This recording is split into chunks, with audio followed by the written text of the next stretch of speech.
All right, let's talk about one of the biggest, most exciting changes in how we think about work, the digital nomad visa. You know, that golden ticket that could let you ditch the home office for, well, pretty much anywhere in the world. I mean, seriously, who hasn't had this dream? That fantasy of shutting your laptop for the day, not in your kitchen, but at some little cafe in Rome, or maybe overlooking a beach in Bali. It's a really powerful idea, but for so long, that's all it was, just an idea. And this, well, this is where that beautiful dream usually slams right into a brick wall. You're imagining total freedom, but what you actually get is this giant, scary mountain of confusing visa applications. Yeah, for years, the one thing holding people back wasn't their job. It wasn't about being able to work remotely. Nope. The single biggest roadblock was just getting the legal permission to stay in a country long enough to actually do it. But then, the whole world shifted to remote work, and that changed everything. Suddenly, countries are in a race for global talent.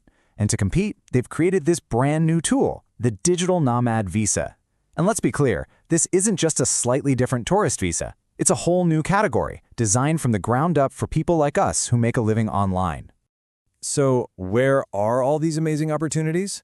Well, let's start in Europe, because honestly, the continent is really at the forefront of this whole movement. They are rolling out the welcome mat in a big way. What's really interesting here is you can kind of see three different strategies. You've got Portugal, which is going for volume by making its income requirements pretty easy to meet. Then there's Estonia, the tech superstar, just building on its reputation. And Georgia, they're winning by making the whole process ridiculously simple and fast. So let's take a closer look at Portugal, because it has become a massive hotspot. They've got a visa just for digital nomads, and also the super popular D7 visa if you have passive income. But the key word here, the one to remember, is accessible. They've set the bar low enough that this is a real, tangible option for a lot of people. And Estonia? Wow, this just perfectly shows the new way of thinking. They didn't just tweak an old system, they built something completely new. The fact that they were the very first country on the planet to do this, that tells you everything about how forward-thinking they are. But hey, this isn't just a European phenomenon. Not by a long shot. This thing has gone completely global, and some incredible new hotspots are popping up all over the Americas and the Caribbean. And over here, you can see a totally different playbook. Mexico has a super solid path if you can just show you have money coming in every month. Costa Rica, on the other hand, is dangling a huge financial carrot, tax breaks. And then you have the Caribbean islands, which are all about one thing, making it as fast and as simple as humanly possible. You know, Mexico is such a smart example. They didn't even create a new visa. They just looked at their existing temporary resident visa and realized, hey, this is perfect for remote workers. If you can show the bank statements, it's one of the most popular and straightforward ways to do it. Okay, but if you really want to talk about a game changer, you have to look at Costa Rica. A one-year visa you can renew is awesome, sure, but the real headline?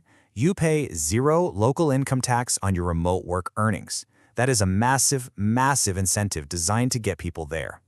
And then you have what I like to call the express lane. Places like Bermuda and Barbados. They've even branded their programs with these cool names, right? The Work from Bermuda Certificate or the Barbados Welcome Stamp. It all sounds so easy, and that's the point.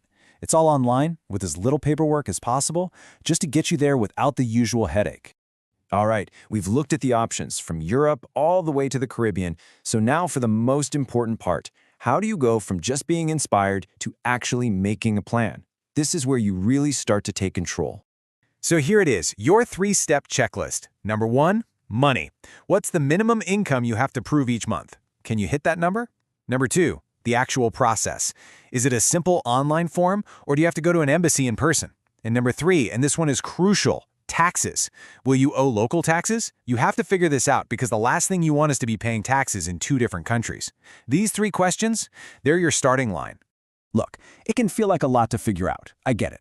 But this is the fun part. All the info is out there. And that one little search, Portugal Digital Nomad Visa Income, that's the first step that turns this whole thing from a fantasy into a real possibility.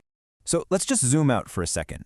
The traditional 9-to-5 job in an office, it's dissolving right in front of our eyes. It's fundamentally changing. And that leaves us with this really big, fascinating question to think about. As our work becomes borderless, will our lives become borderless too? What does a border even mean anymore? Something to chew on.